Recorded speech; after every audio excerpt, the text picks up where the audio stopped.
following is a presentation of Geekster Media.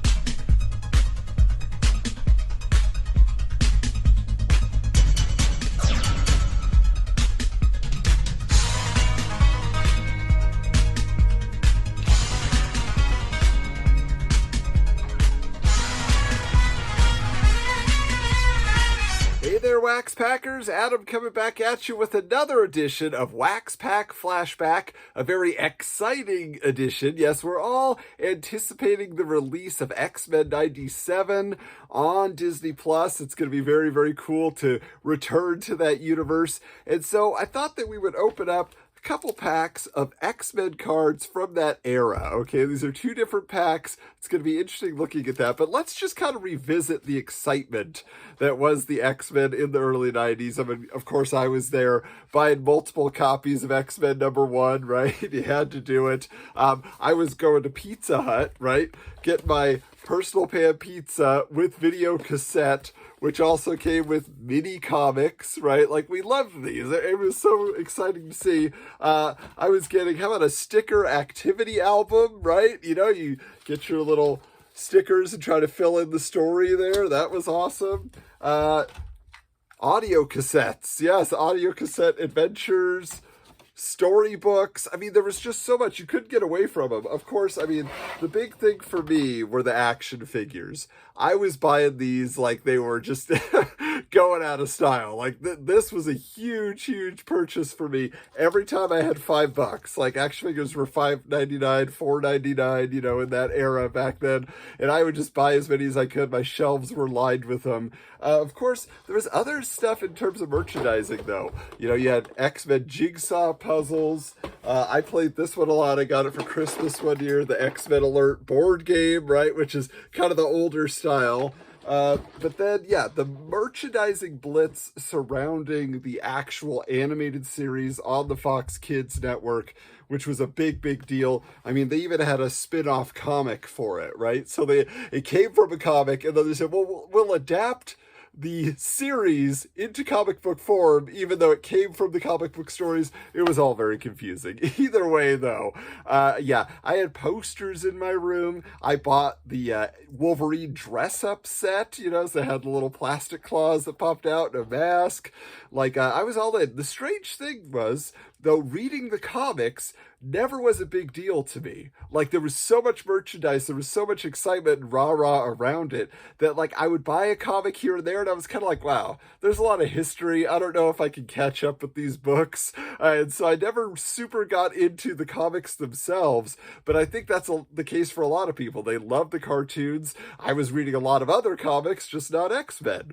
So either way, let's get into these packs of cards, because I think it's going to be an interesting journey, just seeing where the X-Men were in terms of trading cards and promotion at the end of their run, you know, this 96, 97 era when the cartoon had been canceled and was no longer being broadcast and produced with new episodes. But hey, they're coming back. All right, but let's check out where they left off. Okay, so here we are with our packs of X-Men cards from 1996 and 1997 respectively.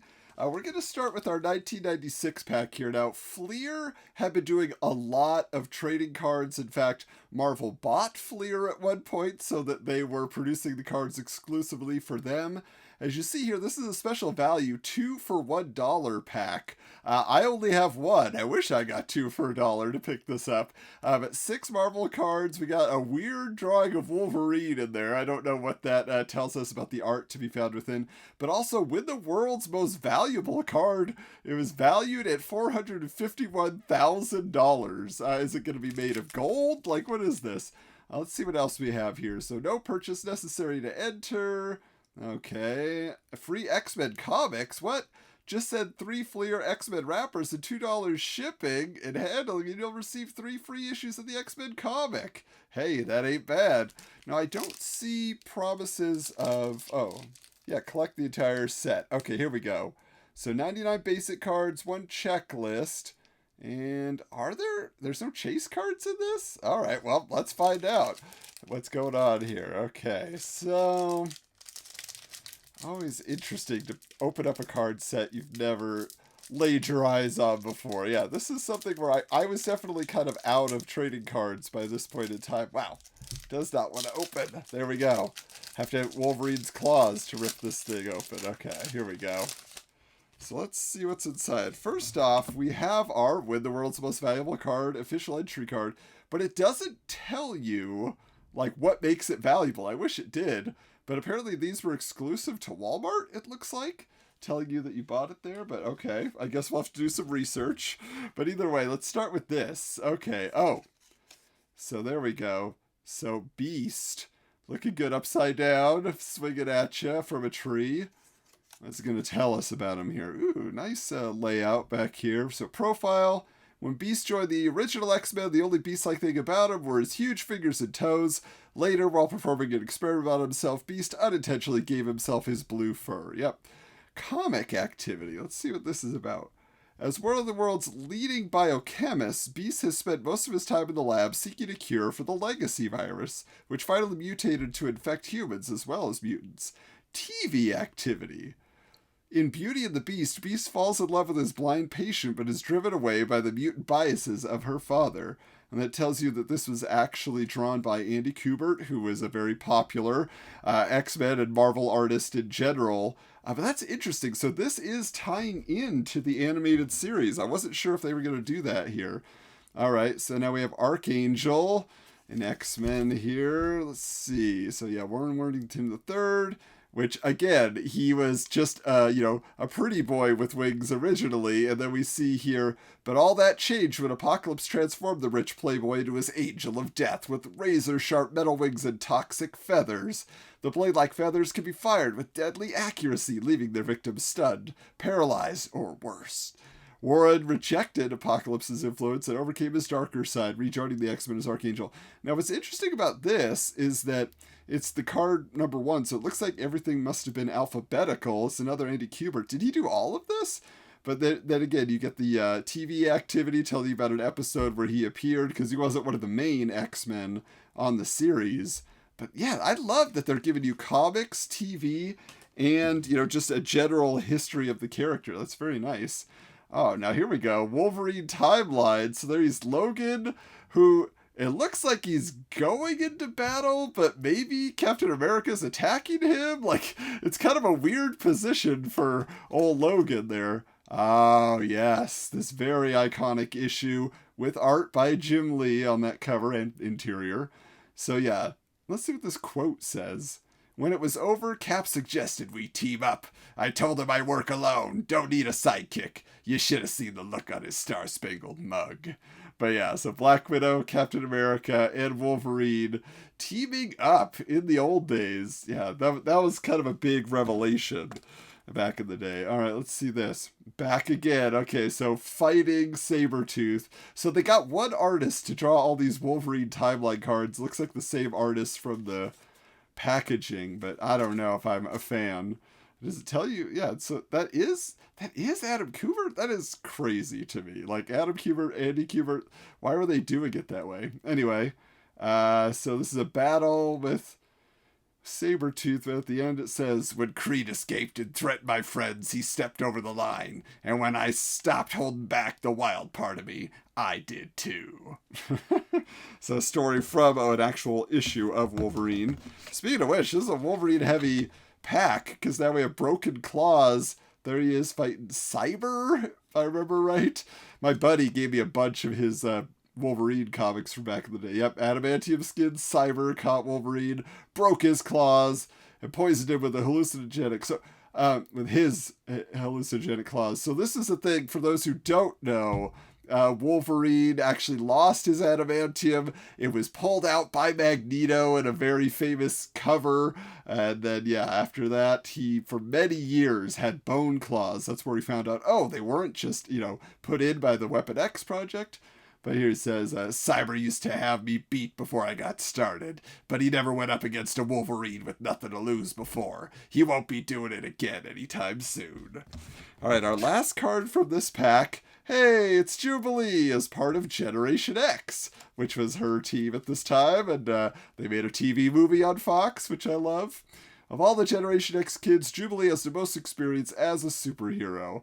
Not only did she learn the tricks of this dangerous terrain as Wolverine's partner, but as one of the youngest X-Men, she honed her ability to create energy plasma explosives. So comic activity. While on a field trip to New York, Jubilee, together with Sync and Skin, mounted a search to find the missing White Queen. Yeah, so Emma Frost, who's still a very popular character in the X-Men universe. All right, so that being said, we've experienced the Fleer 1996 cards, but here we are now with this pack from 1997, only 99 cents, but as you can see here, it also tells you that there were 3 free Overpower cards. For those who don't know, Overpower was basically like Magic the Gathering, but with comic book heroes. They did it for Marvel, they did it for DC, and all that. So this says there's only 5 cards in the pack of a 50 card set, but you get those 3 free Overpower cards as well, so that'll be interesting. Let's see, so Overpower, free comics again, so that offer, you can always get free comics, trying to build new fans. Okay, but no promise of chase cards. I mean, it looks like a pretty basic set here, and it does appear to be based on the series again, like those are kind of animated style drawings, but let's see what we get here. So I see those Overpower cards. Let's just start there then. So I collected a few Overpower cards back in the day, but I didn't love the art. So first up here, we got Dr. Octopus as a criminal mastermind. So opponent -3 in adventure total for this battle. Guess what? I have no idea what that means, and I did not enjoy playing the game because I had a hard time grasping all the rules, but some pretty cool art here, at least on the main, artistic side. So here we are with Longshot. Pretty sure I had this card back in the day. He's from Mojo World. He has luck capabilities. He can manipulate luck. All right. This one appears to be an Overpower card, but kind of a different style. Mission Infinity Gauntlet, you get Adam Warlock. Very different than the Adam Warlock that we saw in Guardians 3. So there you go. All right, let's get into these main cards here. Oh, now before we do that, there is a brochure here. Show this to you. Overpower Legion, so you can actually join the Overpower fan club. And as it says here, you get newsletters, hints and tips, global rating service, promo cards, a nigh invulnerable membership card, and more. Then don't be a sissy. Join the Legion. Just fill out the form inside this mini mag and you're in. Well, let's look out here. So it goes out all the way. That's kind of cool. So look at all this that you can call in different, you get tournaments started, I guess. Yeah, so in the different major markets you could do that. Okay. Monumental Marvel Overpower. What else we got here? Okay, yeah, so just kind of giving you a lowdown of everything. Plus, Marvel Online, where there's Overpower chat rooms. Oh, got to get in on the chat room. Okay. Yes, I got $10 burning a hole in my pocket, so sign me up for the Overpower Legion. That's a fun piece of history there. All right, let's see here. So these are the X-Men cards that are part of this 50-card set. So there you have Jubilee being trapped by a Sentinel like the first episode of the animated series. I gotta flip it over this way. Yep, the mutant hunting Sentinel robot may be able to grab young Jubilation Lee, but thanks for explosive beam. Okay, yeah, so this is very basic. This really does appear to be maybe just a retelling of some of those episodes. Let's see here. That's pretty cool, though. Beast and Juggernaut and Wolverine. That art style looks very familiar, but are they crediting artists in this set? Doesn't look like it, huh? Okay. Still very cool. Hey, let's keep fighting Sentinels. What do you say? So there's everybody's favorite Southern gal, Rogue, packing a punch. That's neat. Rogue versus Sentinel. Yep. Okay. Now this, speaking of Rogue, this is interesting. So they're giving you a Miss Marvel card. Carol Danvers, who is now Captain Marvel, but this is her look back in the day. What's interesting about this is she is the one where Rogue got her powers by stealing them from Miss Marvel, which was in an episode, but obviously also came from the comics. So it gives you her whole rating here.